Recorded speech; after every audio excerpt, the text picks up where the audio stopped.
ہاتھ اٹھا کر دعا مانگنے کے بعد ہاتھوں کو چہرے پر پھیرنا حدیث سے ثابت ہے؟ اگر ثابت نہیں ہے تو کیا ایسا کرنا بدعت کہلائے گا؟ دیکھیے، پہلی بات تو یہ ہے حدیث سے ثابت ہے، لیکن اس حدیث پر کلام،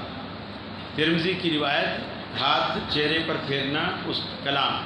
لیکن کچھ روایات ایسی ہیں جو اشارے سے یا استنباط اس سے ہو سکتا ہے۔ جیسے ابو ہریرہ رضی اللہ تعالیٰ عنہ سے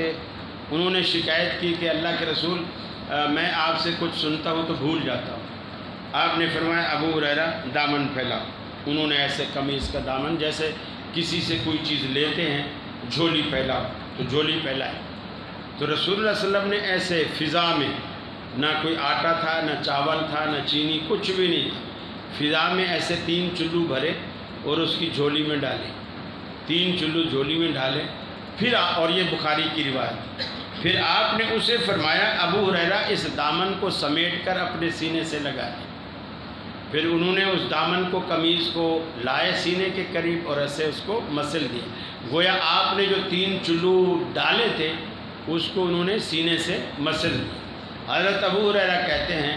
وہ دن ہے اور میری ساری زندگی کا آخری دن، مجھے نہیں یاد کہ اللہ کے رسول کی زبان اقدس سے میں نے کبھی کچھ سنا ہو اور پھر میرے ذہن سے وہ محو ہو گیا ہو، مجھے وہ بھول گیا ہو، اس کے بعد میں نہیں بھولا ہوں۔ اس سے لگتا ہے دعا اپنا ایک وجود رکھتی ہے، اپنا ایک وجود۔ آپ نے جب چہرے پہ ہاتھ پھیرے، اس کا مطلب یہ ہے کہ آپ نے اسے پلے باندھ لیا، وہ چیز آپ نے قبول کر۔ مثال کے طور پر آپ نے ایسے دعا مانگی، اول تو کچھ لوگ میں نے دیکھا یوں مانگ رہے تھے، یوں چیز جو آتی ہے وہ بیچ میں آتی ہے، اور اللہ کے رسول کا سنت طریقہ بھی یہی تھا کہ آپ دونوں ہتھیلیوں کے جو نچلے حصے ہیں وہ ملاتے تھے، ہاتھوں کو آگے بڑھا، جیسے بالکل کوئی بھیک مانگنے والا بھیک مانگتا ہے کسی دینے والے کے ساتھ۔ اللہ کو یہ ادا بڑی پسند ہے کہ میرا بندہ میرے دروازے پر میرے آگے اس طرح ہاتھ پھیلائے۔ اللہ کہتا ہے مجھے حیات ہی ہے کہ میں اپنے بندے کے ہاتھوں کو خالی لوٹا دوں، اور پھر وہ جو چیز اللہ دیتا ہے وہ آپ نے ایسے مانگی، اول تو وہ آپ کے ہاتھوں میں آئی نہیں،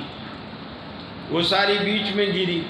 اور اگر تھوڑی بہت کہیں پاؤڈر ہاتھوں کو لگ بھی گیا تھا تو آپ نے پھر ایسے، جب مولوی دعا ختم کرتا ہے تو ایسے، یعنی وہ جو تھوڑا بہت تھا وہ بھی پیچھے پھینک کے چلے گئے،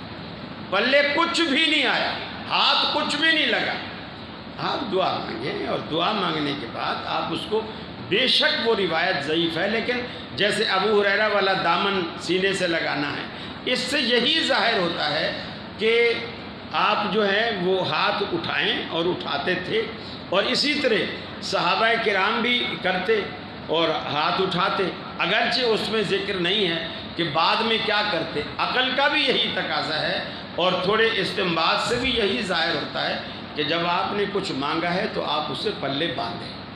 ایسے پھینک کے ہاتھ چھوڑ کے چلے جائیں، اس کا وہ مقصد نہیں ہے مانگنے کا۔ اس پہ کوئی اور سوال تھا؟